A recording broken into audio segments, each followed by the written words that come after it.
Hi guys.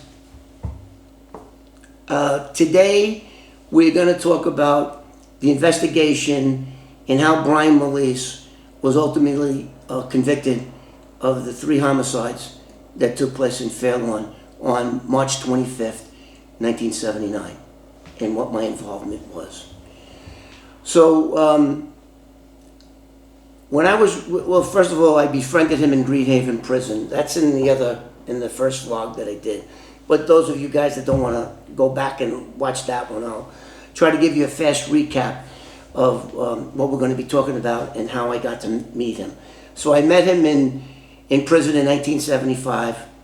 I get out. He introduces me to his wife, and I start going up to visit him in a place called Bedford Hills.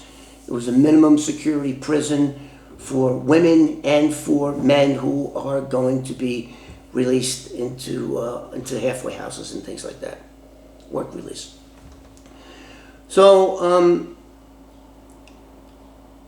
Brian Molese's wife, Alice, was an unorganized woman. She really didn't do anything right except take care of him while he was in prison.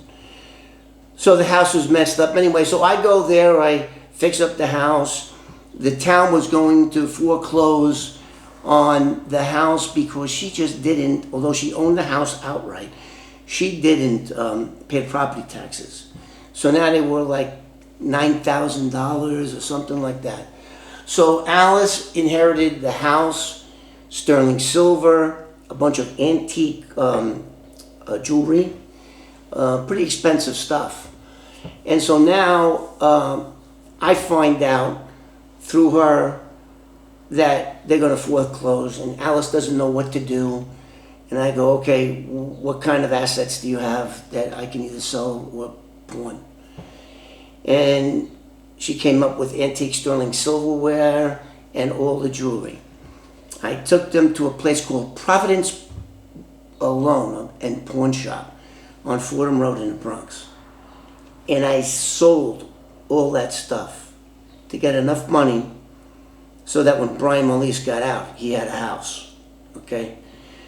So now when I did that, I had to produce identification, and they listed everything that I pawned and how much they gave me for the box of sterling silver, for this, an itemized list. And now at this time, I didn't know he was going to murder her. I didn't know, but I kept all the receipts in my name and a detailed description of each and every piece of jewelry and precious metal that I sold to that pawn shop.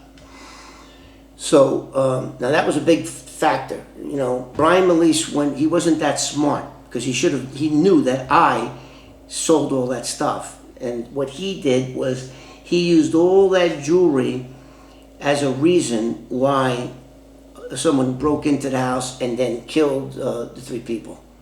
And they stood there for like, God knows how long it takes to mutilate 2 women and cut a little boy's head off and then lay and wait for the 3rd victim to come, some 3 hours. So his story was falling apart right there. When they knew that the 3rd victim came in, she had bought candy and there was a date and time stamp on the receipt. So they knew that she was alive. They knew.